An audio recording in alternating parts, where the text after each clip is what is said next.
NS model আলিম মাদ্রাসার উদ্যোগে তাফসীরুল কোরআন মাহফিলের সমাপনী সভাপতি আলহাজ মাহবুব রহমান, সহ সভাপতি আলহাজ জহুরুল ইসলাম জনাব আব্দুল আজিজ রঙ্গা, মাহফিলের প্রধান অতিথি বগুড়া জেলার কৃতি সন্তান বাংলাদেশ জাতীয়তাবাদী দল বগুড়া জেলার ভারপ্রাপ্ত সাধারণ সম্পাদক আলহাজ মোহাম্মদ মোশাররফ হোসেন দামাত বারকাতুহুল আলিয়া, বলেন আমিন। বরেণ্য অতিথি হিসাবে উপস্থিত আছেন সাবেক উপজেলা চেয়ারম্যান কাহাল বগুড়া আলহাজ অধ্যক্ষ মাওলানা তায়েব আলী, জনাব খোরশেদ আলম, আলহাজ শহীদুল ইসলাম, অনেক মানুষের নাম দিয়েছিল তারা। আমরা একবারে দোয়া করছি সম্মান মর্যাদা আল্লাহ যেন তাদের আরো বাড়িয়ে দেয়, বলেন আমিন। এতক্ষণ পর্যন্ত যারা আলোচনা রেখেছেন আপনাদের এই কাহালুর জামায় ইসলামী চিন্তাবিদ মুফাসসিরে কোরআন প্রভাষক মাওলানা আব্দুল বারী রশিদি, পিএইচডি গবেষক, ইসলামী বিশ্ববিদ্যালয় কুষ্টিয়া। কথা বললেন মাওলানা হোসেন মাহফুজ চুয়াডাঙ্গা। বগুড়ায় জন্ম শহীদ জিয়াউর রহমান, নামটা শুনলে শহীদ শব্দ আগে আসে। এই কথা বললেন না কেন? বগুড়ার নাম বাংলাদেশে কেউ যদি নাও জানে, অনেকে জানে, সবাই এটাকে চেনে শহীদ জিয়ার কারণে। বাংলাদেশে আরো বহু মানুষকে জিয়াউর রহমানের মতো মেরে ফেলা হয়েছে, তো তাদের নাম শুনলে মানুষ শহীদ জিয়া বলেন। আপনি আজ পর্যন্ত শুনেছেন যে কেউ বলেছে যে শহীদ বঙ্গবন্ধু? এই কথা বলেছে ওনারা ওইভাবে মারা ঠিক হয়নি, হয়তো অন্যভাবে মারা আছে। কি কথা বলছে নাকি? আমি সেদিন ময়মনসিংহ জেলার একজনকে বললাম, আপনি কোনদিন শুনেছেন যে শহীদ শেখ মুজিব? বোঝে না, ওরে শহীদ বললে আরো গোনা হবে, কারণ শহীদ এই শব্দটা এত দামি, আল্লাহ যেখানে সেখানে লাগাননি। কোরআনে কারিমে সূরা বাকারা 153 নম্বর আয়াতে মুখের উপরে আল্লাহ নোটিশ দিয়েছেন, আলা তাকুলু লিমা ইয়াকতালু ফি সাবিলিল্লাহি আমওয়াত বাল আহয়াউ ওয়ালাকিন লা তাশউরুন। আল্লাহ বলেন পৃথিবীতে কেউ এই কথা বলবা না যে যারা শহীদ হয়েছে এরা মরে গেছে। আপনি বঙ্গবন্ধুর নাম শুনলে বলতে পারেন যে লোকটা মরে গেছে। শহীদ জিয়া, জিয়ার নাম শুনলে কেউ বলতে পারবেন না যে মরে গেছে, কারণ নামের আগে কি আছে?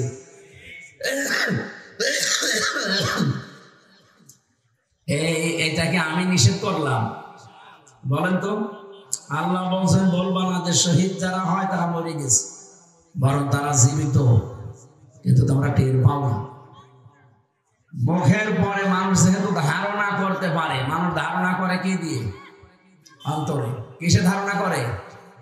অন্তরের উপরও আল্লাহ নিষেধ করেছে, ওয়ালা তাহসাবান্নাল্লাযীনা কুতিলু ফি সাবিলিল্লাহি আমওয়াতা বাল আহয়াউন ইনদা রাব্বিহিম ইরসাউন। সূরা আলে ইমরান 169 নম্বর আয়াতে আছে, ধারণাও করবা না যারা শহীদ হয়েছে এরা মরে গেছে, না, এ ধারণা করা জায়েজ নেই। এই ঘোষণা কার বলেন তো? আরো জোরে বলেন। কেন? ইনদা রাব্বিহিম ইরসাউন, তারা রবের কাছে খাবার পাচ্ছে, আল্লাহ নিজে তাদেরকে রিজিক দিচ্ছে। ঘুমিয়ে থাকলে খাওয়া লাগে? আরো জোরে বলেন। আর জেগে থাকলে খাওয়া লাগে। এই জন্য শহীদ যারা হয় এরা ঘুমিয়ে যায় না। আলহাজ মোশাররফ হোসেন এখন যদি মারা যান, যদি ঈমান নিয়ে মরতে পারেন, কবরে দিয়ে দেবেন, ঘুমিয়ে পড়বে, কিয়ামত পর্যন্ত ঘুমাবে। সিংহায় ফৎকার দিলে ওই দিন আল্লাহর দরবারে উঠবে জবাব দেওয়ার জন্য। এই শেষ, এর আগে পরে আর কিচ্ছু না। তাও ঈমান নিয়ে মরা লাগবে। কি নিয়ে? বলেন বলেন। কিন্তু শহীদ যারা হয়ে যায় এই মানুষগুলো ঘুমায় না, যেহেতু জেগে থাকলে খাওয়া লাগে, আর খেলে রক্ত কষ্ট মাংস তৈরি হয় না, আল্লাহ নিজে তাদেরকে খাওয়ায়, আর এগুলো তাদের শরীরে তৈরি হয়। হযরতে হামজা তার প্রমাণ। তিনি শহীদ হওয়ার 30 বছর পরে তার কবর একবার ভেঙে গিয়েছিল, মদিনায় ঢল হয়েছিল ব্যাপক আকারে। ছোটবেলায় তারা যারা যুদ্ধ করেছিল এখন তারা মুরব্বী হয়ে গেছে, খোঁজ খবর নিয়ে দেখতে দেখতে সে দেখে হযরতে হামজা 30 বছর আগে উহুদের ময়দানে যেখানে যেখানে তাকে আঘাত করেছিল কাফেররা, ওই জায়গা দিয়ে এখনো ফিনকে দিয়ে রক্ত বের হচ্ছে। বলেন তো, উনি 30 বছর যদি খাবার না খাবে তাহলে শরীরে রক্ত পেলে কোথায়? বলেন। এখানে শহীদ জিয়া এই শব্দটা আমরা নিজেরা বানাইনি, অবশ্য এটা চলে আসতেছে অনেকদিন। ওনার ইন্তেকালের পরে এই শব্দটা তার নামের আগে পরে লেগে গেছে, তাকে মেরে ফেলা হয়েছে। বঙ্গবন্ধুর নাম বললাম এই কারণে যে তার নামও আমরা শুনি কিন্তু কেউ শহীদ বলি না, বলি তাকেও তো মেরে ফেলা হয়েছে। শহীদ হওয়ার জন্য কিছু কাজকর্ম আল্লাহ পছন্দ হওয়া লাগে।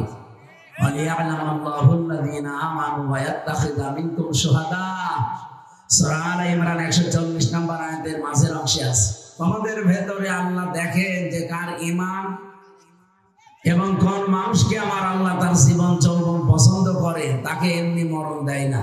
আমি বললাম না আলহাজ মোশাররফ মারা গেলে যদি ঈমান নিয়ে মরেতে ঘুমিয়ে থাকবে, আর শহীদ হয়ে মরলে আল্লাহ খাওয়াবে।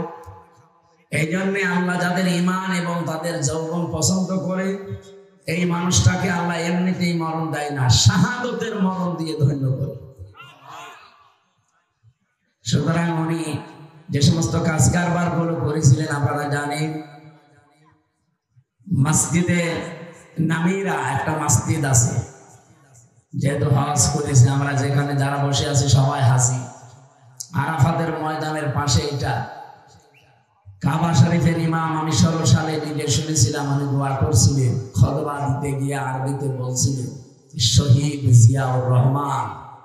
এই নামটা উচ্চারণ করে উনি আরবিতে একটা দোয়া করলেন পরে, যে আল্লাহ তার মাথার উপরে কুদরতের ছায়া বৃদ্ধি করে দেন। চিন্তা করলাম এ দোয়া উনি করে কেন? পরবর্তীতে নিম গাছ আছে না আরাফাতের ময়দানে, ওটা লাগিয়েছে আপনাদের এই বগুড়া শহীদ জিয়া। যেহেতু লক্ষ লক্ষ মানুষেরা এই নিম গাছের ছায়া পায়, আমি নিজেও তো বসেছিলাম, কি শান্তি ওই জায়গায়। বিশাল এরিয়া পড়ে আছে, হাজার হাজার লক্ষ লক্ষ গাছ লাগিয়ে উনি অমর হয়ে আছেন। আজ শুধু বাংলাদেশের হাজি, সারা বিশ্বের যত হাজি যায় সব ওই নিম গাছের নিচে। আমরা যেহেতু চিনি জানি তার নাম, এই জন্য দোয়া করি। অন্য দেশের লোক কি দোয়া করবে? তারা ওই যে ওখানে লেখা আছে শাজারাতুল জিয়া, আমরা নিম গাছ বলি, ওটা জিয়া গাছ বলি। দোয়া করে বলি আল্লাহ এই ছায়াটা, এই মরুভূমির ভেতরে উত্তপ্ত জায়গা যেখানে 42 এমনকি 45-50 ডিগ্রি সেলসিয়াস চলছে, মাটি পুড়ে মনে হয় তামা হয়ে যায়, এইরকম জায়গায় একটু যদি ছায়া পায় কত শান্তি লাগে জানেন? এই জায়গায় ওনার গাছ লাগানো, ওনার হাতের গাছ, কিয়ামত পর্যন্ত এই গাছের চারা থাকতেই থাকবে। আর উনি কিয়ামত পর্যন্ত আল্লাহর কাছে এই বান্দাদের দোয়া পেয়েই থাকবে। আরাফাতের ময়দানে দোয়া কবুল হয় আমরা জানি। এই প্রথম নাম্বারে সেই জায়গা আমার বগুড়াতে না, শুধু যেখানে যাই এমনিতেই মন থেকে শহীদদের জন্য আমি দোয়া করি। বিশেষ করে 24-এর 5 আগস্টের আগ পর্যন্ত যারা শহীদ হয়ে গেল এই দেশে, শহীদ আবু সাইদ, মুগ্ধ, রায়হান, ইয়ামিন, ফয়সাল সহ 2732 জন মানুষকে ভাইরে বলছিলেন ফ্যাসিবাদী, আসলে ফ্যাসিস্ট। আমিও আয়না ঘরে 10 দিন ছিলাম, মিনিটায় কি যে কষ্ট দেয় ওরা। আমি তো তাও ছোটটায় ছিলাম, ব্যারিস্টার আরমান ভাই ছিল বড়টায়। ওরা এরকম চেয়ারে বসিয়ে দেয়। আপনারা যে চেয়ার এখন দেখছেন ওটা কারেন্টের শর্ট দেওয়া চেয়ার, ওটা এইভাবে খালি কাঁপে। আর আমাদেরকে যেটা বসিয়েছিল ওই চেয়ার কাঁপে না, ঘরে হাত আর পায়ে ওরা ক্লিপ লাগিয়ে দেয়, গলার সাথে বেল্ট লাগিয়ে দেয় যেন নড়তে না পারে। একটা মেশিন আছে ওদের কাছে, ওটা নিয়ে এসে এই আঙ্গুলের কাছে, হাতের আর পায়ের কাছে ধরে, এমন মাপ করে মেশিন বানানো, শুধু একটা টিপ দেবে, একবারে আপনার নখগুলো খুলে চলে যাবে। নখ খুলে ফেলেন তো দেখেন ফিনকি দিয়ে রক্ত বের হবে। কি কথা বলছে দেখেন? শুধু রক্ত বের হলে যদি ছেড়ে দেয় তাও তো হয়, ওর উপরে পাতলা লবণ ছিটিয়ে দেয়। আর এই যে চেয়ারের উপরে বসিয়ে একটা টিপ দেবে শুধু সুইচে, 1 মিনিটে 120 বার ধরবে। তো সেকেন্ডে কয়বার? দুইবার। আপনার মাথার ভেতর আল্লাহ এমন কিছু সূক্ষ্ম জিনিস দিয়ে রেখেছেন, আমরা দেখেছি বিজ্ঞান, এখানে কম্পিউটার ভিড়ান আমি দেখাবো আপনাকে। ফ্রন্টাল লব আছে, অক্সিপিটাল লব আছে, প্যারাইটাল লব আছে, সেন্সরি কর্টেক্স আছে, মোটর কর্টেক্স আছে, ল্যাব আছে, এরকম 70,000 জিনিসে মাথার ভেতরে। এই যে মগজগুলো দেখতে পান, এত সূক্ষ্ম সূক্ষ্ম তার দেওয়া আছে এখানে, পুরো শরীর কন্ট্রোল করছে এখান থেকে। এগুলো ঝাঁকানি লাগে, 1 মিনিটে যদি 120 বার আপনাকে ঘোরানো যায় চেয়ারে বসে, 1 মিনিট পরে মনে হবে আমি 2-3 দুনিয়া দেখতে পাচ্ছি। যেহেতু রিমান্ডে অধিকাংশ গুলো হিন্দু অফিসার পেয়েছিলাম, ওরা তো আর আল্লাহ রসুল বিশ্বাস করে না, তখন এই কথা বলতো যে কেমন লাগছে এখন আপনি 2-3 দুনিয়া দেখতে পাচ্ছেন না? হ্যাঁ দেখতে পাচ্ছি। বলে আপনাদের তো, আপনাদের আল্লাহ, আপনাদের নবী, আপনাদের মাওলানারা তো এই কথা বলে যে মরে গেলে নাকি 10 দুনিয়ার সমান জান্নাত পাওয়া যাবে, এবার 10 দুনিয়া দেখতে পাচ্ছি। এই কথাগুলো ওই সময় শোনা কেমন লাগে বলো তো? আমি এই কথাগুলো এখন বলছি, অথচ এটা আমার ফেস করা লেগেছে।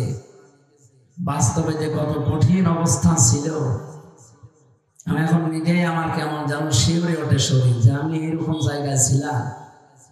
3টা বছর ওরা এই ফাঁসির কন্ডের সেলের ভেতরে 24 ঘন্টা তালা লাগিয়ে রাখত। সম্মানিত বগুড়াবাসী, শহীদ জিয়াউর রহমানের জন্য আমি মন থেকে দোয়া করছি, আল্লাহ যেন তাকে শাহাদাতের সর্বোচ্চ মর্যাদা দান করে, তার জীবনের যে ভালো কাজগুলো আছে আল্লাহ যেন কবুল করে। মানুষ হিসাবে অন্যায় কম বেশি সবার আছে, আল্লাহ যেন নিজ গুণে মাফ করে দেন। তার স্ত্রী, যাকে এক কাপড়ে এই ফ্যাসিস্ট হিংসার বশবর্তী হয়ে এক কাপড়ে বের করে দিয়েছি, 40 বছরের বসবাস করা বাড়িতে। ম্যাডাম খালেদা জিয়া ওই দিন চা খন্দন করেছে। আমি কয়েকদিন আগে ওনার বাবার বাড়ি ছিলাম, ফেনী, ওনার বাবার গ্রামে। ওখানে গিয়ে দোয়া করেছিলাম যে আপনার ফেনীর জামাই শহীদ জিয়া, আর এটা তো তার শ্বশুর বাড়ি। ম্যাডাম খালেদা জিয়া ওই দিন যা খন্দন করেছিল, তাম দুনিয়া কেঁদেছে তার কান্না দেখে। আর এই রাক্ষসী মহিলা বসে বসে হাসতেছে। তাম দুনিয়া যেখানে এনার কান্না দেখে কন্দন করে, আফসোস করে, আর ও ভিডিও দেখে দেখে হাসে। গতকালকে আমি সাক্ষীরা ছিলাম, কত মানুষের বাড়ি ঘর বুলডোজার দিয়ে একেবারে মাটির সাথে মিশিয়ে দিয়েছি। পৃথিবীতে যতটুকু করবেন অতটুকু আপনার উপরে আল্লাহ শোধ নেবে, তারপরে আপনার মরণ হবে।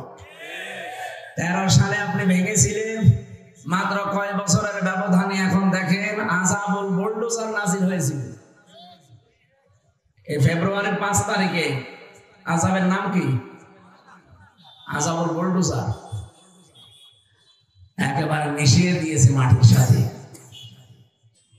এটা শুধু মিশিয়ে শেষ করে দিয়েছে, ঝামেলা যারা করেছিল এর পরবর্তীতে অপারেশন ডেভিল হান্ট আরম্ভ হয়েছিল। এটা আর একটা গজব।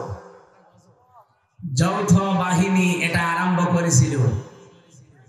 যৌথ বাহিনী দেখলে মুমিন যারা তারা খুশি হয়, যারা নিরপরাধ মানুষ তারা খুশি হয়, আনন্দ পায়। আর যারা খুনি, যারা জালেম, যারা দুর্নীতিবাজ, এদের সবচাইতে বেশি ঝামেলা হয়। এই জন্য ফেব্রুয়ারির 5 তারিখের পর থেকে ডেভিল হান্ট চলছে, শয়তানের খোঁজে। এটা মুমিন যারা, নিরপরাধ যারা, তাদের কোনো চিন্তা আছে? বলেন চিন্তা কাদের? যারা খুনি, যারা 2732 জন মানুষকে খুন করেছে আগস্টের 5 তারিখের আগ পর্যন্ত। 34,000-এর উপরে যারা মানুষকে পঙ্গ করে হাসপাতালে এখনো ফেলে রেখেছে। এটা বিশাল বোঝা দিয়ে গেল এই মহিলা আমাদের। এই বোঝা টানতে এখন এই দেশের আমাদের ব্যক্তি, পরিবার, সমাজ এবং রাষ্ট্রের এবং ঋণের বোঝা দিয়ে গেছে। এই দেশে এখন কেউ জন্ম নিলে কমপক্ষে 1,10,000 টাকা তার মাথার উপরে ঋণ। এটা আপনি দিয়েছেন। যদি আগের থেকে চলে যেতেন, স্বামীর বাড়ি তো যাবেনি, আগের থেকে চলে গেলে অন্তত আমাদের এই ঋণটা হয় না। যত টাকা মারিং কাটিং হয়েছে বলে সব আমরা বানিয়েছি বাবার টাকায়। কি বাবার টাকায় বানালেন? কত পদ্মা সেতু যে খরচ করে বানিয়েছে 4টা বানানো যেত ওই টাকা দিয়ে। কি কথা বলছেন না কেন? এই যে পাবনা রূপপুরের যে বিদ্যুৎ কেন্দ্র, এই জায়গা থেকে 82,000 কোটি টাকা ওনার বোন মারিং কাটিং করেছে। 2-3 দিন আগে একটা ভিডিও দেখেছেন না, উনি বলছে যে আমারে মানুষ শুধু গালি দেয়, দোষ কি শুধু আমার বোন কিছু করেনি? আমি বোনও করেছি, শুধু আপনার বোন না, আপনার বোনের মেয়েও করেছে। এই কথা বলেন না কেন? শেখ পরিবারের একটা মানুষকে দেখান, ওদেরকে যে মানুষ ধোয়া তুলসী পাতা বলে, একটা মানুষকে দেখান যে তার গায়ে কোনো কাদা নেই। এত কাদা লেগেছে যে সাফ করতে গেলে বাংলাদেশে সব পানি লাগবে। সুতরাং বগুড়ায় যেহেতু এসেছি, শহীদ জিয়ার নামে আমি দোয়া করলাম এই কারণে, আল্লাহ রাব্বুল আলামিন তার যে খেদমত ইসলামের জন্য এটা যেন কবুল করেন। তার যে দল আছে, এ দলকে যেন আল্লাহ হেদায়েতের উপরে রাখেন, বলেন আমিন। ম্যাডাম জিয়াকে সুচিকিৎসা দেওয়ার জন্য নিয়ে গেছে, এই ফ্যাসিলিটি এতদিন যেতে দেয়নি মিথ্যা মামলা দিয়ে। এখন যিনি আছেন চিকিৎসায়, সুস্থ হয়ে আবার ফিরে আসবেন বাংলার বন্ধু মামলায় ইনশাআল্লাহ। মঞ্চে বসে আছেন আপনাদের এলাকার আমার বড় ভাই, আমার বিশ্ববিদ্যালয়ের, আমাদের আল কোরআনের আমার আগের ইয়ারের বড় ভাই, আপনাদের এলাকার সন্তান মনে হয়, কোথায় পড়ে আমি জানি না। হ্যাঁ, নওগাঁ, পাশের জেলা নওগাঁ। সামনে বসে আমার মুসলমান ভাইরা, বিশেষ করে পর্দার আড়ালের সম্মানিত মা এবং বোনেরা, প্রাণপ্রিয় বগুড়াবাসী, রব্বুল আলামিনের দরবারে দোয়া করছি, সামনে একটা বিশাল রহমত, বরকত, মাগফিরাতের মাস ছায়া ফেলতে যাচ্ছে। নবীজি এই মাস আসার আগেই দোয়া করতেন, আল্লাহুম্মা বারিক লানা ফি রজব ওয়া শাবান ওয়া বাল্লিগনা রমাদান। হে আল্লাহ, রজব আর শাবানের বরকত আমাদেরকে দান করো, রমজান পর্যন্ত আমাদের হায়াতটা বাড়িয়ে দাও। বলেন তো, হায়াত চাওয়া জায়েজ আছে? কি ঘুমাচ্ছেন আপনারা? আমি বেশি দিন বেশি থাকতে চাই, এই কামনা করা বেশি জায়েজ আছে? বেশি দিন বেশি থাকার আকাঙ্ক্ষা করে মুশরিকরা। কারা? ওয়ালা তাজিদান্নাহুম আহরাসান নাসি আলা হায়াতিন ওয়া মিনাল্লাযিনা আশরাকু। আল্লাহ পাক বলেন, হে নবী, এই পৃথিবীতে যারা মুশরিক আপনি দেখতে পাবেন তারা বেশি দিন বেশি থাকার আকাঙ্ক্ষা করে। ওদেরকে যদি বলেন ইয়াওয়াদু আহাদুহুম লাউ ইয়াম্মারু আলফা সানা, তোমরা 1000 বছর বেঁচে থাকবে, ওরা বলবে আলহামদুলিল্লাহ, আমরা আরো বাঁচতে চাই। তাহলে বেশি দিন বেঁচে থাকার আকাঙ্ক্ষা কাদের? মুশরিক। বলেন আমরা কি মুশরিক? তাহলে নবীজি কেন বললেন বাল্লিগনা রমাদান? হে আল্লাহ, তুমি রমজান পর্যন্ত আমাদের হায়াতটা বাড়িয়ে দাও। এই হাদিসের ব্যাখ্যায় আমি দেখেছি নবীজি এই কারণে বলেছিলেন, কারণ এই 11 মাসের ইবাদত আপনি যতই করেন না কেন, এই 1 মাসের সমান কখনো করতে পারবেন না। আপনি এই সমস্ত মাসে যদি একবার সুবহানাল্লাহ বলেন, একটা নেকি পাবেন। রমজান সামনে আর কয়দিন আছে? মাত্র এই 13 দিন পরে যে বিশাল রহমত, মাগফিরাত, মাগফিরাতের মাস ছায়া ফেলছে। রমজানের চাঁদ ওঠার পর পরে একেবারে ঈদের দিনের আগ পর্যন্ত যদি একবার সুবহানাল্লাহ পড়তে পারে, 70 বার পড়ার সওয়াব হয়ে যাবে। এই মাসে এখন 2 রাকাত নামাজ পড়লে যা হবে, এই মাসে এখন 70 রাকাত নামাজ পড়লে যা হবে, রমজানের 2 রাকাত নামাজে সে সওয়াব হবে। নবীজিকে জিবরাইল কথা আগেই জানিয়েছিল যে মাসের মর্যাদা এত বেশি, এত বেশি, এত বেশি। নবীজি এজন্যই বলতেন, আল্লাহ আমার হায়াতটা বাড়িয়ে দাও, আমি দুনিয়ার এই হায়াতটা দিয়ে এত বেশি নেকির কাজ করতে চাই যেটা দিয়ে আমার জান্নাত পরিপূর্ণ হয়ে যায়। বগুড়াবাসী, আমাদেরও টার্গেট আখিরাত। এই জন্য দুনিয়ায় যে কয়দিন বেশি আছি, আমার সবচাইতে বড় কাজ হবে আমি আল্লাহর ইবাদত করি, আমার জান্নাতের বিশাল ঠিকানা প্রশস্ত করা। জান্নাত যেহেতু কারোর জন্য বানানো নেই, আপনি যা করবেন এইটা দিয়ে আপনার জান্নাত বানানো হবে, আপনি যা করবেন এইটা দিয়ে আপনার জাহান্নাম তৈরি করা হবে। রব্বুল আলামিন জানিয়েছেন লাহা সাবাতু আবওয়াব লিকুল্লি বাবিন মিনহুম জুজুম মাকসুম। সূরা নাহাল 14 নম্বর সূরা হিজরের ভেতরে আছে, এটা 14 নম্বর পারা 3 নম্বর পৃষ্ঠার 7 নম্বর লাইনে 44-45 নম্বর আয়াত। হে নবী, জাহান্নামের দরজা কিন্তু 7টা। দুনিয়াতে যে ধরনের অপরাধ করবে আল্লাহ তাকে ওই দরজা দিয়ে প্রবেশ করাবে। এখান থেকে আমাদের শিক্ষা নেওয়ার বিষয় এই পৃথিবীতে আমরা যে ধরনের কাজ করছি এই কাজ দিয়ে আল্লাহ জাহান্নামের ওই দরজা আমাদের জন্য বানিয়ে রাখছে, ওইটা দিয়ে আল্লাহ আমাদের প্রবেশ করাবে।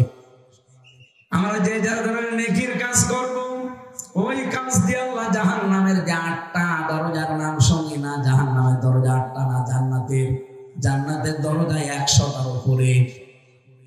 যে ধরনের কাজ করবে দুনিয়ায় মরণের পরে আল্লাহ জান্নাতের ওই দরজা দিয়ে ওই স্তরে আল্লাহ তাকে পৌঁছিয়ে দেবে। এই জন্য আমাদের এখন শিক্ষা নেওয়া লাগবে, যেহেতু রমজান সামনে আসছে, এমন এমন নেকির কাজে আমরা আঞ্জাম দিতে চাই। সামনে এমন কিছু কাজ আমাদের এই ছোট্ট জীবনে করতে চাই। আল্লাহ রাব্বুল আলামিন জান্নাতের সুউচ্চ চূড়া যেটা, দরজা যেটা, বাপ যেটা, ওটা যেন আমাদের জন্য প্রস্তুত করে রাখে। জাতির পিতা হযরত ইব্রাহিম আলাইহিস সালামকে মেরাজে যে নবীজি দেখেছিলেন, বিশ্বনবী ডাক দিয়ে বললেন, হে আমার পিতা, আপনি একটা চিন্তা নিয়ে বসে আছেন, কোন কারণে?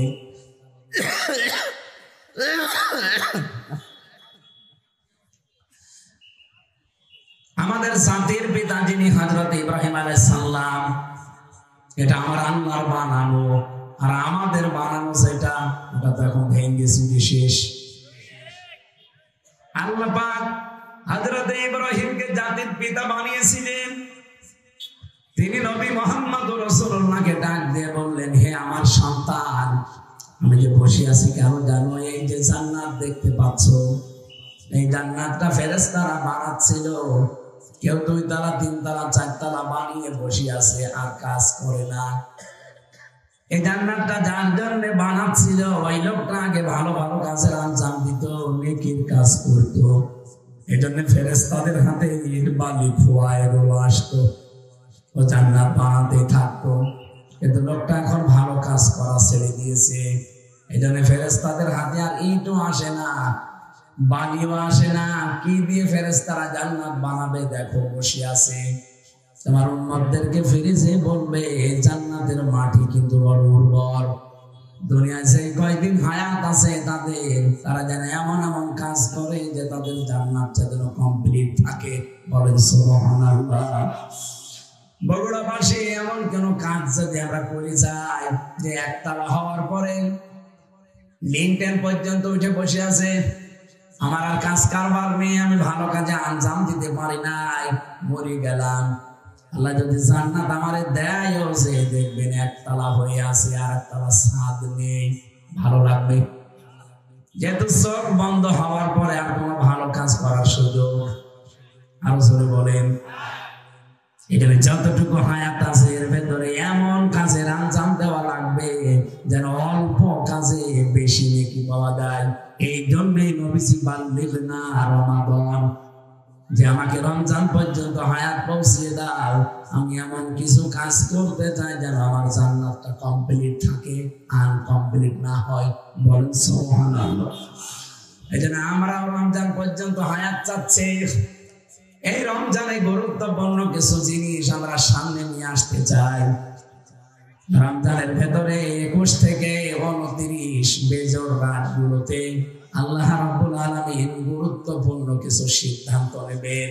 ফিহা ইফরাকু কুল্লু আমরিন হাকিম। আল্লাহ পাক বলেন, এই গুরুত্বপূর্ণ কিছু সিদ্ধান্ত এই রমজান মাসে আমি আল্লাহ নিতে চাই। এদিকে তাকান। এই যে রমজান মাসে যেখানে কোরআনে কারীম নাযিল করেছেন আল্লাহ, আমরা জানি সবে কদরে এটা, আর সেই আয়াতটি আমি পড়েছি, ইন্না আনজালনাহু ফি লাইলাতিন মুবারাকা। অবশ্যই আমার এই কোরআন আমি একটা বরকতময় রজনীতে নাযিল করেছি। ইন্না কুন্না মুনজিরিন, অবশ্যই আমি আল্লাহ নিজেই এর সতর্ককারী। বলেন সুবহানাল্লাহ। এটা বাংলা অর্থ বললাম, এবার আমরা তাফসিরে যাচ্ছি। সূরা দুখানের আয়াত। কোন সূরা? এটা ক্লাস চলছে, জবাব দেন কোন সূরা? দুখান মানে ধোয়া। দুখান মানে কি? তার মানে বাংলায় যেটা, এই যে বিড়ি, বিড়ির নামে একটা সূরা আছে। বিড়ি যারা খান তারা এখন চিন্তা করবেন যে কোনো অসুবিধা নেই, আমার নামে সূরা আছে। সূরা দুখানের ভেতরে 3 এবং 4 নাম্বার আয়াতে আল্লাহ প্রথমে কোরআনে কারীমের কিছু মর্যাদার কথা তুলে ধরেছেন। হামিমুল কিতাবিল মুবিন। হামিম এটা নবীজির নাম, কোন কোন তাফসীরে আছে। ওয়াল কিতাবিল মুবিন, স্পষ্ট কিতাব, এর কসম আল্লাহ দিয়ে জানিয়েছেন ইন্না আনজালনাহু, অবশ্যই আমি আল্লাহ এটা নাযিল করেছি। তাহলে এটা নাযিল কর্তাকে, আরো জোরে বলেন। কোরআনে কারীমের 6666টি আয়াত এটা প্রসিদ্ধ, 6236টি আয়াত এটা বিশুদ্ধ। দুইটাই ঠিক আছে। এই যে 6666টি আয়াত এটা দুনিয়ায় তৈরি হয়েছে। ভাই আপনারা ঘুমাচ্ছে? এটা দুনিয়ায় তৈরি হয়েছে। আল্লাহ বলেন আমি নাযিল করেছি, তার মানে নাযিল হয় কোথা থেকে? উপর থেকে। এই যে লোহা দেখতে পান, লোহাও কিন্তু দুনিয়ায় তৈরি হয়নি, লোহা আল্লাহ নাযিল করেছে। আমাদের ভেতরে যেটা নড়াচড়া করছে এর নাম রূহ। এর নাম কি? এর রূহ তৈরি হয়েছে কোথায়? জগতে। এই দুনিয়াতে রূহ তৈরি হয় না। এই পৃথিবীর যা যা এখানে তৈরি হয় তার খাবারও এখানে আল্লাহ উৎপাদন করে দিয়েছেন। আমাদের শরীরটা যেহেতু বানানো হয়েছে মাটির নির্যাস দিয়ে, এই জন্য মাটির ভেতর থেকে সব খাবার এই শরীরের জন্য প্রযোজ্য। কিন্তু রূহ, লোহা, কোরআনে কারীম, এই যে বৃষ্টির যে পানি নাযিল হয়, এগুলো কিন্তু দুনিয়ায় একটাও তৈরি হয় না, সব তৈরি হয় আকাশ থেকে, ওখান থেকে পড়ে। এই জন্য এখানকার যা কিছু লাগবে সব আসমান থেকে আল্লাহ পাঠিয়েছেন। রূহের কোনো খাবার আপনি দুনিয়াতে পাবেন না। রূহের যত খাবার আছে, শরীরের খাবারের জন্য মাটি দরকার, মাটির ভেতরে উৎপন্ন ফসলাদি দরকার, ফল ফলাদি দরকার। মাটির ভেতরে যা তৈরি হয় সেগুলো দিয়ে আপনি শরীর ডেভেলপ করতে পারবেন। কিন্তু রূহ, এইটাকে যদি কেউ উৎকর্ষতায় নিয়ে যেতে চায়, রূহকে যদি কেউ শক্তিশালী করতে চায় শরীরের মতো, রূহকে যদি সঠাম বানাতে চায়, মাস্ট বি তাকে আসমানের খাবার খাওয়া লাগবে। রব্বুল আলামিন বলেন রূহের খাবার হচ্ছে আমার কোরআন, কারণ কোরআন ও আসমানে রূহ। আরো জোরে বলেন। কোরআনে কারীমে এজন্য জানিয়েছেন ইন্না আনজালনাহু ফি লাইলাতিন মুবারাকাহ, অবশ্যই আমি আল্লাহ এই কোরআনে কারীম নাযিল করেছি একটা বরকতময় রজনীতে। এই ফি লাইলাতিন মুবারাকার ব্যাখ্যা আমি তাফসীরে ফি জিলালিল কোরআন দেখেছিলাম। মুফাসসির জানিয়েছেন আল্লাহ রাব্বুল আলামিন এই বরকতময় রজনী যেদিন কোরআনে কারীম নাযিল হয়, ওই দিন তিনি এই পৃথিবীর প্রথম আসমানে একটা বিশেষ নজর তার সৃষ্টি জগতের উপরে দেয়। একটু খেয়াল করেন, এমনি আল্লাহর নজর আমাদের উপরে দেওয়া আছে, কিন্তু লাইলাতুল কদর যেটা বলা হয় শবে কদরের রাত, এই কদরের রাতে আমার আল্লাহ যেদিন কোরআন নাযিল করেছিলেন ইন্না আনজালনাহু ফি লাইলাতিল কদর ওয়া মা আদরাকা মা লাইলাতুল কদর লাইলাতুল কদরি খায়রুম মিন আলফি শাহর তানাজ্জালুল মালায়েকাতু ওয়ার রূহু ফিহা বিইذনি রাব্বিহিম মিন কুল্লি আমরিন সালাম হিয়া হাত্তা মাতলাইল ফাজর। আল্লাহ একটা বিশেষ নজর দিয়ে রাখেন, লক্ষ লক্ষ ফেরেশতা পাঠিয়ে দেন, তারা আল্লাহর ইবাদত যারা করে তাদের সাথে মুআনাকা করেন, মুসাফা করেন, তাদের জন্য মাগফিরাতের দোয়া করেন। এখন আমরা বাংলাদেশে একটা ভ্রান্ত ধারণা নিয়ে আছি, অনেকেই মনে করি ইবাদত মানে লাইলাতুল কদর আসবে, লাইলাতুল মেরাজ আসবে, লাইলাতুল বরাত আসবে, আর আমরা নামাজে দাঁড়িয়ে বিশাল বিশাল নামাজ পড়বো, 2 রাকাত 2 রাকাত করে 1000 রাকাত নামাজ শেষ করে ফেলবো না। ফেরেশতারা এসে দেখে কোন লোকটা আল্লাহর ইবাদতে লিপ্ত আছে। ইবাদত মানে শুধু নামাজ পড়া, রোজা রাখা, কোরআন পড়া, তাসবিহ পড়া না। এই পৃথিবীর সর্বশ্রেষ্ঠ ইবাদত হচ্ছে আপনি মানুষ হয়ে মানুষের উপকার করবেন। কি কথা বলেন? কুনতুম খায়রা উম্মাতিন উখরিজাত লিন-নাস তা'মুরুনা বিল মা'রুফ ওয়া তানহাউনা 'আনিল মুনকার ওয়া তু'মিনুনা বিল্লাহ। সূরা আলে ইমরানের 110 নম্বর আয়াতে আল্লাহ বলেন, তোমরাই শ্রেষ্ঠ জাতি, শ্রেষ্ঠ উম্মাত, মানুষের কল্যাণের জন্য আমি আল্লাহ তোমাদেরকে বের করেছি। তার আমাদের শ্রেষ্ঠত্বের প্রমাণ হচ্ছে আমার দ্বারা যেন মানুষের কল্যাণ হয়। আর আমরা এমন মানুষ, আমাদের দ্বারা মানুষের কল্যাণ হওয়া দূরের কথা, আর অকল্যাণ হয়। এই 15.5 বছরে আমার দ্বারা এমন এমন মানুষ জেল খেটেছে যার জীবনে থানার বারান্দায় যাওয়া লাগে না। এই কথা বলেন না, কিচ্ছু জানে না, মনে করেনি ভাই, ঘরে ঘুমিয়ে আছে, ঘুম থেকে উঠে দেখছে থানার হাজতে। কি গো, আমি কোথায়? জেলখানায়। থানার হাজতে? এখানে কেন? তুই গাছ কেটেছিস। কখন? স্বপ্নে। এরকম মামলা দেশে ছিল না? আপনার দ্বারা তো মানুষের উপকার হওয়ার কথা, আপনি কি করলেন? হাজার হাজার মানুষকে, প্রায় 1.5 লাখ মানুষকে এখনো পর্যন্ত জেলখানা। এই 15 বছরে আমার মনে হয় যারা জেলে ছিল অধিকাংশ গুলোই মিথ্যা আর বানানো মামলায়। এই জন্য আমরা চাই হাসিনার আমলে যারা জেলে গেছে এই মানুষগুলোকে আর ভেতরে রাখা ঠিক না, ছেড়ে দেওয়া দরকার। হিংসার বশবর্তী হয়ে শুধু এই মানুষগুলোকে আপনি আটক করে রেখেছিলেন।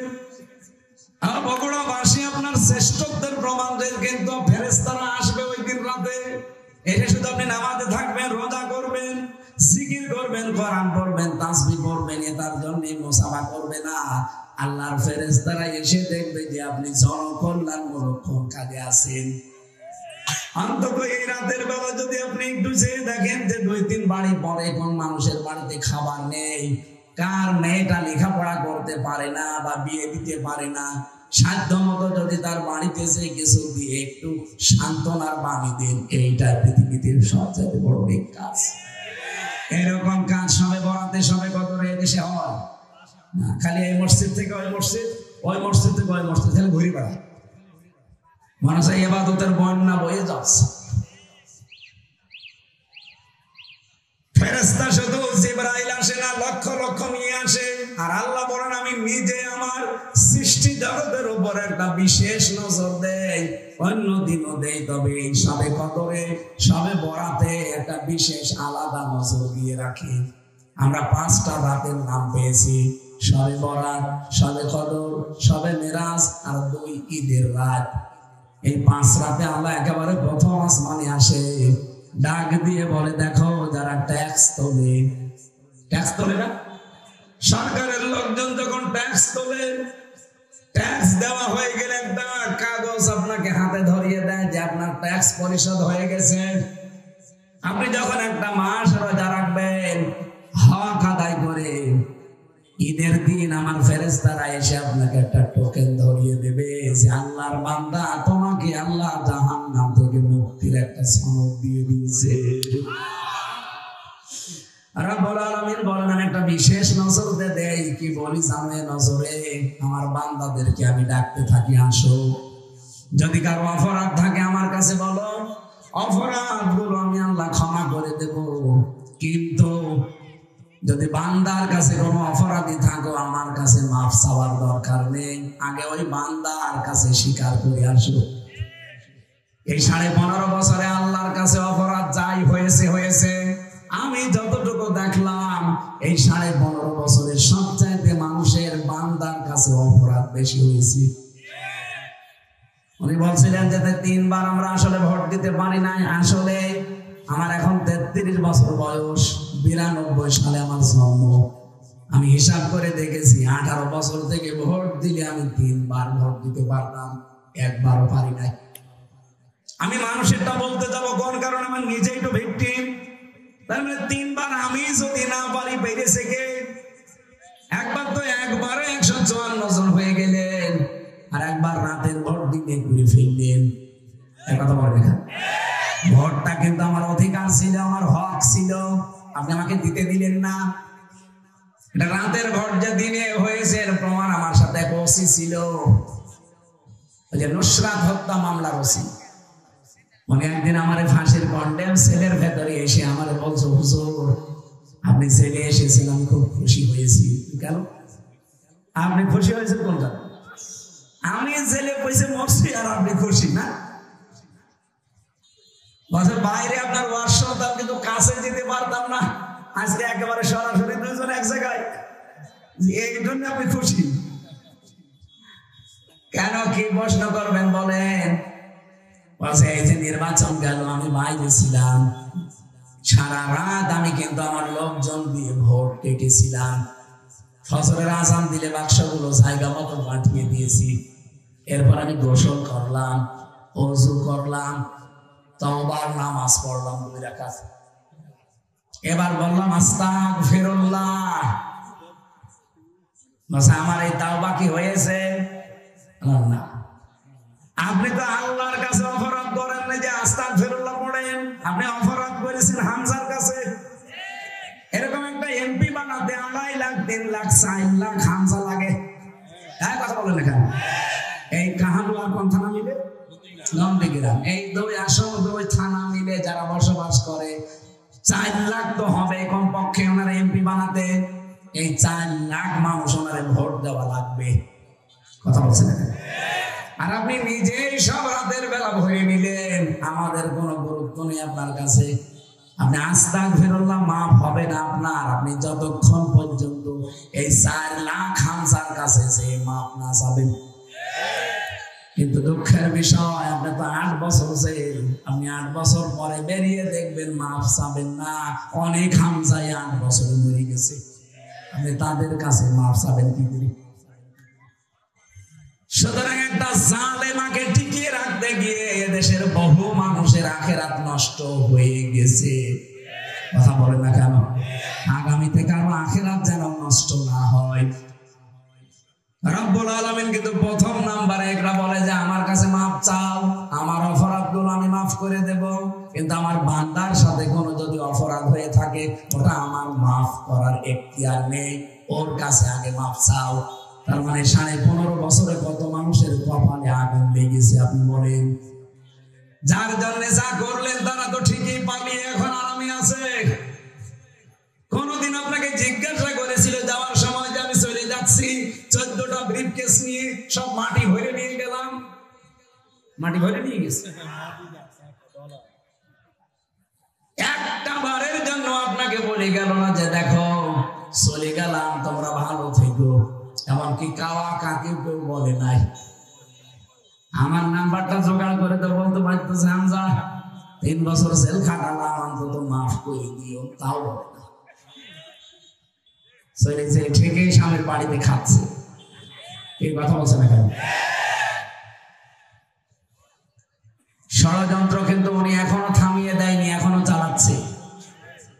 এমনকি এখন আরো বেশি। ডোনাল্ড ট্রাম্প আসার পরে ওরা চিন্তা ভাবনা করেছিল ট্রাম্পকে দিয়ে আরেকটা গুটি চালা। এই জন্য মোদী সাহেব এখনই যে পড়ে আছে যে ট্রাম্পের কাছে আমাদের দেশ সম্পর্কে এমন এমন কিছু তথ্য তুলে ধরবে যেন এই দেশ জঙ্গি, এটা প্রমাণ করা যায়। এই যে আমরা এক জায়গায় বসে কোরআন শুনছি, জমার দিন নামাজ পড়ে বের হই না? হাজার হাজার মানুষ যখন জমার দিন বের হয় রাস্তায় নামাজ পড়ে, ওই সময় কিছু উগ্র আছে এই দেশে, আমি নাম নিলাম না তাদের, এই শয়তান উগ্রগুলো ছবি তুলে ওখানে পাঠায়, বলে এই দেখেন বাংলাদেশ জঙ্গিতে ভরে গেছে। এমনিতেই ট্রাম্প সাহেব তো দাড়ি টুপি দেখলে ভয় পায়। বাংলাদেশে যে জঙ্গি নেই তার প্রমাণ এই 6 মাস 10 দিন। এই কথা বলেন না কেন? 6 মাস 10 দিনে একটা জঙ্গি মামলা হয়েছে? কেউ ধরা পড়েছে? কেন পড়ে না?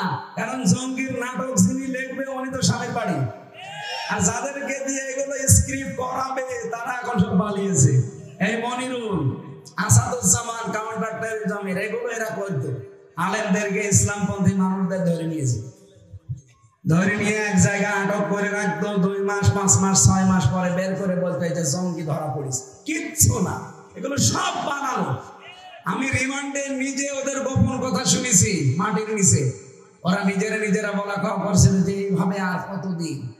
এই দেখেন কোরআন আমার সামনে, আল্লাহর কসমে মাথায় নিয়ে বলছে, ওরা নিজেরা বলেছে, আমি মাটির নিচে বসে শুনেছি। ওরা তো আর জানে না, ওরা মনে করছে ওর সব কিছু তো বান্ধা, আর আমি যে ওখানে আছি ওরা ওই সময় জানেও না। ওখানে যে কয়টা অফিসার ছিল নিজেরা বলা কওয়া করছে যে এইভাবে আর কতদিন। কারণ আমার নামে মামলা দিয়েছে আনসারুল্লাহ বাংলা টিমের প্রধান, আমি সারা বাংলাদেশে, অথচ আমি কিছু জানি না। আমি ভেতরে যে একজনকে পেয়েছিলাম তার নাম আব্দুল মতিন। ওরা যে বলে জঙ্গি জঙ্গি, কিসের জঙ্গি? এই লোকটা আব্দুল মতিন হচ্ছে আল্লাহর দলের প্রধান। ওনার একদিন বললাম যে ভাই আপনি কয় বছর আছে? বছর 17 বছর। কি আপনি কি? বলছে আমি আল্লাহর দলের প্রধান, আমি সভাপতি। আপনি আল্লাহর দলের সভাপতি, আপনার সেক্রেটারি কে? বলছে আমার ছেলে। আমরা 2 বাপ বেটা 17 বছর ছেলে আছে, আমরা লোকজন বাইরে বসে, আর কেউ নেই। ওরা নিজেরাই সভাপতি, নিজেরাই সেক্রেটারি, এই সমস্ত নিজেরা নাটক করে বানিয়ে ওই 2 জনের জীবন নষ্ট করে। আর আমেরিকার কাছে দেখায়, দাদা বাবুদের কাছে দেখায়, দেখেন এই দেশে কেমন ভয়ঙ্কর জঙ্গি। তার চেহারা দেখলে আপনি নিজেও ভয় পাবেন। এত বড় বড় চুল, গোপ, দাড়ি, কারণ তাদেরকে 24 ঘন্টা তালা লাগিয়ে রাখে। সুতরাং এই দেশটাকে এখনো অস্থিতিশীল করার জন্য চেষ্টায় বসে আছে ডক্টর মোহাম্মদ ইউনূস। তো মাথা না, আমার একটা ম্যাগনেট। যেই দিন ট্রাম্প, মোদি গেছে ট্রাম্পের কাছে এই সমস্ত নালিশ করার জন্য বাংলাদেশ নিয়ে, ঠিক ওই দিন আন্তর্জাতিক মিডিয়া নিয়ে আয়না ঘর পরিদর্শনে গেছে, আর জাতিসংঘ ওই দিনই রিপোর্ট দিয়েছে। ওরা একেবারে বাড়া ভাতে লবণ দিয়ে দিয়েছে। ট্রাম্প যে কথাগুলো বলেছে একটা হাসিনার পক্ষে আর ওর বিপক্ষে চলে গেছে। এখনো পর্যন্ত এই পালানো বুবুর উস্কানিতে পা দিয়ে যদি এই দেশে অস্থিতিশীল করার চেষ্টা করেন, গোপালগঞ্জের দিকে তাকান, অপারেশন ডেভিল হান্ট চলছে, কিন্তু পেছনে এমন পিটানি দেবে লাল হয়ে যাবে বাদুরের মতো। একবার পিটিয়েছিল না উস্কানিতে পা দেওয়ার কারণে? ওই সময় গোপালগঞ্জ থেকে ঢাকায় আসলে, বসে আসলে 300 টাকা, আর দাঁড়িয়ে আসলে 1000 টাকা। আবার যদি কেউ এই দেশে এরকম উস্কানিতে পা দিয়ে দেশটাকে আবার অরাজকতা সৃষ্টি করার চেষ্টা করে, এরপরে কিন্তু আর একটা নতুন গজব আসতেছে। এখন তো ডেভিল হান্ট চলছে, এর বাবা আসবে আবার। এই জন্য আমরা কারো উস্কানিতে পা দেব না। কথা বলেন ঠিক কিনা? এদেশকে আমরা শান্ত সৃষ্টি করার জন্য শুধু 14 দল বাদ দিয়ে সব আমরা এখন এক। ওই 14 দল যা করেছে, দেশটাকে জাহান্নাম বানিয়ে ফেলেছিল ওদের নিজেদের বিচারপতির কথা। বিচারপতি বিদায় নেওয়ার আগে বলে গেছে যে কি করবে, দেশটা তো জাহান্নাম হয়ে গেছে। বিচারপতিরা যদি এই কথা বলতে পারে, আর কোন জায়গা বাকি থাকে বলেন? মানুষের সর্বশেষ আশ্রয় স্থল বিচারালয়, আর সেইটাকে ওরা একেবারে নিজের হাতের ভেতরে। একজন মানুষ জামিন নিয়ে বের হবে না, জামিন জজের হাতে নেই, বিচারপতির হাতে নেই, জামিন সব গোয়েন্দা বিভাগের হাতে। আমার মামলার অলরেডি জামিন দিয়ে দিয়েছে, আমি গেটে আসলাম, বলছে না এখনো ক্লিয়ারেন্স হয়নি। আরে ক্লিয়ার কিসের ক্লিয়ারেন্স লাগবে? আদালত আমার জামিন দিয়ে দিয়েছে। বলে না, এনএসআই, বিজিএফআই, এসবি, সিটিটিসি এরপরে 27টা এরকম গোয়েন্দা সংস্থা আছে, এই 27 জন রিপোর্ট দেবে যে না এর এবার ছেড়ে দেওয়া যায়, ববুজান বলে দিস, তারপরে আপনাকে ছাড়বে, নয়তো গেট থেকে আবার নিয়ে আর একটা মামলা দিয়ে ঢুকিয়ে দেবে। এই চলছিল দেশের অবস্থা। আর বাকি দিক বিভাগগুলো তো বললাম না, এমন কোন জায়গা নেই যা ওরা নষ্ট করে না। এখানে আগামীতে আমরা দেশটা এমন ভাবে তৈরি করব, কেউ যেন এই দেশটাকে আর আয়না ঘর বানাতে না পারে। কথা বলেন না কেন? মানবতার সাথে যেটা কত বড় মহান কৌতুক, আয়না ঘর। আমি 10 দিনে হাফ পাগল হয়ে গেছি। আর যে লোকটা 8 বছর 10 বছর পড়ে আছে, 3.5 হাত এদিকে এদিকে 1.5 হাত, সামনে একটা টয়লেট দেওয়া, 24 ঘন্টা আপনার পায়ের সাথে চেন বাঁধা থাকবে। আপনি চিন্তা করেন তো, নিজেকে ওই জায়গায় দাঁড় করিয়ে কয়দিন থাকতে পারবেন? এখনো পর্যন্ত অনেকে বলে না বাবু কি করেছে যে ওনার পালিয়ে যাওয়া লাগলো। তোমার সাথে তো করেনি। তোমার বাবারে যদি ভাবে আয়না ঘরে 10 বছর রেখে দিত, তুমি টের পেতে। ঠিক কথা বলে না কেন? এই জন্য যার অপরাধ আল্লাহর কাছে হয়েছে আস্তাগফিরুল্লাহ পড়ে মাফ পাবেন সামনে। কিন্তু বান্দার সাথে যাদের অপরাধ হয়েছে, আগে মাফ চেয়ে যান, তার ক্ষতিপূরণ দিয়ে যান, এরপরে আস্তাগফিরুল্লাহ পড়েন। রব্বুল আলামিন ডাকতে ডাকতে ফজর পর্যন্ত ডাকতে থাকেন। আশ্চর্যের বিষয় হচ্ছে 2 শ্রেণীর মানুষকে আল্লাহ বলেন আমি আজকে মাফ করি নাই, করব না। এই 2 প্রকার মানুষ যদি পৃথিবীতে বসবাস যারা করে, 1 নম্বরে যারা শিরিক করে। কি করে? আরো জোরে বলেন। শিরিক যারা করে তাদের কোনো মাফ নেই। আজকে সবে কদরে বলেন, সবে বরাতে বলেন। 2 নম্বরে যারা হিংসুক, বিদ্বেষ রাখে। আর বাংলাদেশে এই 2টা অপরাধী বেশি। এই কথা বলেন এখন। এত হিংসা, ওয়ালা ইয়াজরিমান্নাকুম শানানু কওমিন। 2 জায়গায় আয়াতটা আল্লাহ দিয়েছে কোরআনে। আল্লাহ পাক বলেন সাবধান, হিংসার বশবর্তী হয়ে কোন ব্যক্তি, কোন দল, কোন গোষ্ঠী তাদেরকে জুলুম অত্যাচার করে ধ্বংস করে দিও না। আর এইটাই করা হয়েছে 54 বছরে।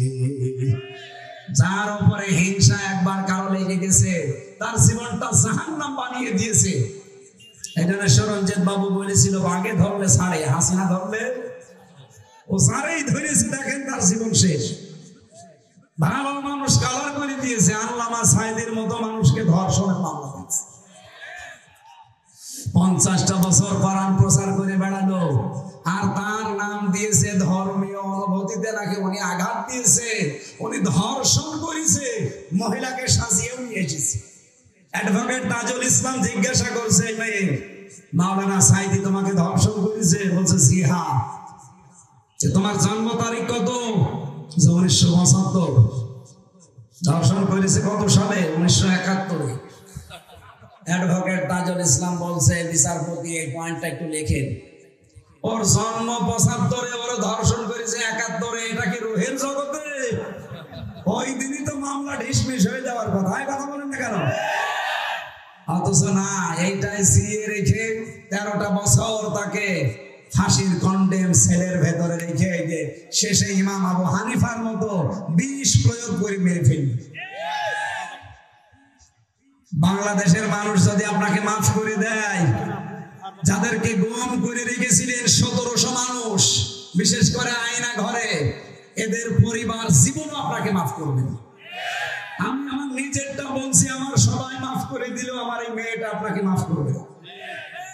1 বছর ওরা রেখে গিয়েছিলাম, 3টা বছর আমি জীবনে ওরা আর দেখতে পারলাম না। আমার 3 বছরে যদি অবস্থা হয় যে মানুষগুলো 8 বছর 10 বছর 14 বছর কেটে গেছে মাটির নিচে, আপনি বলেন তো তার পরিবার জীবনে আপনাকে মাফ করবে? আপনি আস্তাগফিরুল্লাহ, কিসের আস্তাগফিরুল্লাহ পড়বেন সামনে? এখানে অপরাধ যার কাছে, তার কাছে অন্তত ক্ষমা চেয়ে নেন। যার ক্ষতিপূরণ হয়েছে 15.5 বছরে, যা ক্ষতিপূরণ দেন যদি বাঁচতে চান, নয়তো আপনার জীবনও মাফ হবে না। 2 নম্বরে হিংসা যাদের আছে, হিংসা মুক্ত অন্তর তৈরি করা লাগবে সামনে। আমরা অনেকে এখন ওই হিংসায় আছি, আমার হোক মোশাররফ ভাই যেন না হয়, না আমার হচ্ছে হোক, ওই ভাইয়েরও হোক, আপনার অসুবিধা কি? কারণ আপনিও এখানে থাকবেন না, আমিও থাকবো না। কি কথা বলেন না কেন? এখানে যারা বসে আছেন 100 বছর পরে এখানে কেউ থাকবেন? নতুন মানুষ এসে এই জায়গাটা চাষ করে খাবে। আমরা সব মাটির নিচের বাসিন্দা। আমার কি দরকার একটা মানুষের সাথে হিংসা করে কিছু ভালো কাজ যাই করি ওগুলো আগুন লাগিয়ে পুড়িয়ে দেওয়া? নবীজি বলেন যাদের ভেতরে হিংসা, এদের নেকির কাজগুলো এমন ভাবে পুড়ে ধ্বংস হয়ে যায়, কাঠে আগুন লাগালে কাঠ যেমন ধ্বংস হয়ে যায়। আর এটা সবচাইতে বেশি আমার মনে হয় বাংলাদেশে, মেয়েদের ভেতরে আরো বেশি। এই কথা বলে না কেন? সম্মানিত মা বলেন না, হিংসা বিদ্বেষ এটা দূর করা লাগবে। 2 নম্বরে শিরিক। শিরিককারী যারা, এদেরকে আমার আল্লাহ এই সবে কদরে সবে বরাতেও মাফ করেননি, করবেনও না। এজন্য শিরিক যেন এই দেশে না থাকে ভাই। শিরিক বিল জাত, শিরিক বিল সিফাত, শিরিক বিল ইখতিয়ারা, শিরিক বিল হুকুক, 120 প্রকার আসে। আমরা সামারাইজ করে এক কথায় জবাব দিচ্ছি। এইদিকে তাকান। আল্লাহ যেটা পারে ওইটা অন্য কেউ পারে, এই বিশ্বাস করার নাম শিরিক। আর শিরিক যারা করে তারা মুশরিক। আর মুশরিক মরে গেলে বিনা হিসাবে বিনা বিচারে জাহান্নাম। এ পর্যন্ত বুঝেছেন? বলেন বলেন। তাহলে শিরিক এখন থেকে মুক্ত হওয়া লাগবে না। শিরিকের এক কথার জবাব কি? আল্লাহ যেটা পারে ওটা অন্য কেউ পারে, এই বিশ্বাস করার নাম কি? সন্তান দিতে পারে কে? আরো জোরে। অন্য কেউ পারে না? কিছু বাবা পারে, কিছু হুজুর পারে। সেদিন ময়মনসিংহে এক লোক এসে আমার বলছে আমার শুধু মেয়ে হয়, এই আপেলটা পড়িয়ে দেন। আমি কি দিয়ে পড়বো? সূরা ফাতিহা পড়ছি। লোকটা আমার কানের কাছে মুখ নিয়ে বলছে, হুজুর এমন আপেল পড়বেন যেন ছেলে হয়। আমি কি ডাউনলোড করে নিয়ে আসবো ছেলে? আপেল ফেলে দিলাম। আপেল ফেলে দিলেন মানে ফেলে দেবো না, করবো কি? তুমি আমার কানের কাছে মুখ নিয়ে বলো যে এমন আপেল পড়বেন যেন বারবার মেয়ে হয় বা যেন ছেলে হয়। আপেল পড়ে যদি ছেলে হইতো আমার 3টা মেয়ে হইতো না। আমি ম্যাডামরা শুধু আপেল পড়ে খাওয়াতাম। এখনো পর্যন্ত অনেকের এই বিশ্বাস আছে না? অথচ আমাদের জাতির পিতা আমাদের শিখিয়েছেন, বিয়ের পরে 86 বছর পার হয়ে গেছে, তারপরও কোনো মাজারে কোনো বাবার কাছে গিয়েছে? তিনি বলেছিলেন রব্বি হাবলি মিনাস সালিহিন, হে আল্লাহ আমাকে একটা নেককার সন্তান দান করো। কয় বছর বলেছিলেন? 86। বলেন বলেন। একটা নবী মানুষ, তাও যেমন তেমন নবী না, পাওয়ারফুল নবী। তিনি বিয়ের পরে 86 বছর দোয়া করার পরে আল্লাহ জবাব দিলেন, ফাবাশশারনাহু বিগুলামিন হালিম, তোমাকে আমি ধৈর্যশীল সন্তানের সুসংবাদ দিলাম। নবীর দোয়া বিয়ের পরে যদি 86 বছর পরে কবুল হয়, আর আমাদের 2-4 বছরে আমরা হতাশ হয়ে পড়বো, মানে কোন বাবার কাছে, কোন মাজারে, কোন কবরে, কোন পীরের কাছে কোন তাবিজ পড়া, আপেল পড়ায় হবে না। সন্তান দিতে পারে কে? যদি না হয় না হবে, কারণ উনি আমাকে না দিয়ে খুশি। 2 নম্বরে এ জমিন বানিয়েছে কে? আইন চলবে কার? আলাহুল খালকু ওয়াল আমর। এ জমিন যার, বিধান তার। সুতরাং আল্লাহর আইনের বিপরীতে কোন আইন এই দেশে যদি চলে তাহলে শিরিক। হ্যাঁ, কথা বলেন না কেন? নাকি আবার আপনার জায়গা মতো দেখি দশ। আমি বলেছিলাম আল্লাহ যেটা পারে ওটা অন্য কেউ পারে না। আইন দিতে পারে কে? ডক্টর কামালের বানানো এই 54 বছরের আইন কি করেছে? চোর চুরি করে জেলে যায়, ডাকাত হয়, ডাকাত যায় খুনি হয়। এমনকি আমার নিচতলায় ছিল, সে গাঁজাখোর, পরে ধরে জেলে দিয়েছে, ভেতরে যে গাঁজার গাছ লাগিয়েছে। জেলার যে বলছে তুই গাঁজার গাছ লাগালি, বীজ পেলি কোথায়? বলছে আমি আদালতে গিয়েছিলাম হাজিরা দিতে মামলা, আর আমার তো হিতাকাঙ্ক্ষী আছে বাইরে, তারা আমার এই বীজগুলো দিয়েছিল। আমি এই মুখের ভেতরে এই জায়গায় রেখেছিলাম টোপলা করে। মেশিনে দিয়েছে কিন্তু মেশিনে ওঠে না, স্ক্যানে ধরা পড়ে না। আমি ভেতরে চলে এসে গাঁজার গাছে যে টবের ভেতরে লাগিয়েছি, স্যার দেখেন কত বড় হয়েছে। ডক্টর কামালের তৈরি করা সংবিধান দিয়ে গাঁজাখোর গাঁজার গাছ লাগায়। চোর যে 3 মাস পরে ডাকাত হয়, ডাকাত যে 10 বছর পরে মার্ডার মামলার আসামি হয়। এই কথা বলো না কেন? আর এর ভেতরে আল্লাহ 500 আইন দিয়েছে। যেহেতু জমিন যার, আইন চলবে তার। সামনে 500 আইন সংসদে কায়েম করে দেন, বাংলাদেশটা মিনি জান্নাত হয়ে যাবে ইনশাআল্লাহ। রমজান মাসে আল্লাহ কোরআন নাযিল করে নাম দিয়েছিলেন আল ফুরকান। ফুরকান মানে সংবিধান। ফুরকান মানে কি? ফুরকান নামে একটা সূরা কোরআনে আছে, সংবিধান নামে। এর 77টা আয়াত আছে, 73টা ধারা আছে। বাংলাদেশে আগামীর সংসদ কায়েম হবে যদি এই সংসদ নামে, সংবিধান নামে সূরাটার 73টা ধারা 17 বার আপনি পরিবর্তন করলেন বাংলাদেশের সংবিধান, এই 54 বছরে কিচ্ছু হয়। আর এটা পরিবর্তনও করা লাগবে না, একবার এই 73টা ধারা কায়েম করে দেন, বাংলাদেশটা আমরা আল্লাহর কসম দিয়ে জান্নাত হয়ে যাবে। আর আমরা সেইটাই সামনে দেখবো এবং দেখাবো ইনশাআল্লাহ। আল্লাহুম্মা আমিন। লা ইলাহা ইল্লা আনতা সুবহানাকা ইন্নী কুনতু মিনাজ জালিমিন। আল্লাহুম্মা ইগফিরলি ওয়ারহামনি ওয়াহদিনি ওয়াফিনি ওয়ারযুকনি ইয়া রাব্বাল আলামিন। রব্বুল আলামিন, বগুড়া জেলার কাহালু আওলা আলিম মাদ্রাসা ময়দানের দিকে তাকাও। তোমার বান্দা বান্দিরা মিলে জান্নাতের এই সুন্দর বাগান সাজিয়েছে। তুমি যে 2 প্রকার মানুষকে মাফ করবে না এই রমজানে, আমরা শুনেছি। এই শিরক মুক্ত আমল আর অহংকার হিংসা মুক্ত ঈমান আমাদের গঠন করার তৌফিক দাও। এখানে যত মানুষ আমরা বসে আছি, আমরা যেন মুশরিক হয়ে মারা না যায়, আমাদেরকে বাঁচাও। হিংসা বিদ্বেষ আমাদের অন্তর থেকে দূর করে দাও। আমাদের মনটা তুমি মুহাম্মদ রাসূলুল্লাহর মতো পবিত্র বানিয়ে দাও। মাহফিলের সম্মানিত সভাপতি আমার আরাফাতের ভাই আলহাজ মাহবুব মন্ডল কবুল করে নাও। প্রধান অতিথি আল্লাহ তাআলা বগুড়ার সন্তান আলহাজ মোশাররফ হোসেন তুমি মঞ্জুর করো। মা বাবাকে মাফ করে দাও।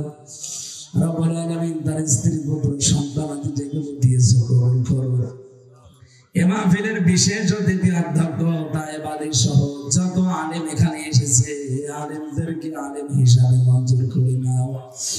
মাওলানা আব্দুল বারী রশিদি, হোসাইন মাহফুজ, আমার বিশ্ববিদ্যালয়ের বড় ভাই, কত মানুষ এখানে আমিন আমিন করছি, যার জীবনে সেটা প্রয়োজন আছে আল্লাহ তুমি সামনে রমজানের ওসিলায় পূর্ণ করে দাও।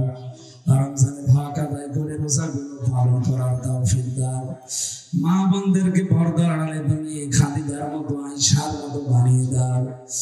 এলাকায় মাটির নিচে যত মানুষ ঘুমিয়ে আছে কবরগুলো জান্নাত বানিয়ে দাও। আগামীর দেশটা তুমি কোরআনের হাতে তুলে দাও। চর্ম চোখে যেন দেখতে পারি 56,000 বর্গ মাইল তোমার কালাম দিয়ে চলছে। এই মাদ্রাসার যত প্রয়োজন আছে আল্লাহ তুমি মিটিয়ে দাও। এখানে যারা লেখাপড়া করে এদের মেধা স্মৃতি খুলে দাও। আলহামদুলিল্লাহি রাব্বিল আলামিন। মরণ আসলেই যেন পড়তে পারি লা ইলাহা ইল্লাল্লাহু মুহাম্মাদুর রাসূলুল্লাহ। আমার জেলখানায় লেখা বই আছে মেয়েদের উপরে, দাম্পত্য সমস্যা এবং সমাধান, এবং কোন কাজে কোন জান্নাত, কোন কাজে কোন জাহান্নাম, এই 2টা বই এখানে পাওয়া যাচ্ছে। গাড়িতে আছে, নিয়ে যান। মঞ্চে আছে, মঞ্চে আছে। এখানে থাকলে আপনাদের মেয়েদের জন্য নিয়ে যান, কাছে লাগবে, মেয়েদেরকে পড়াবেন।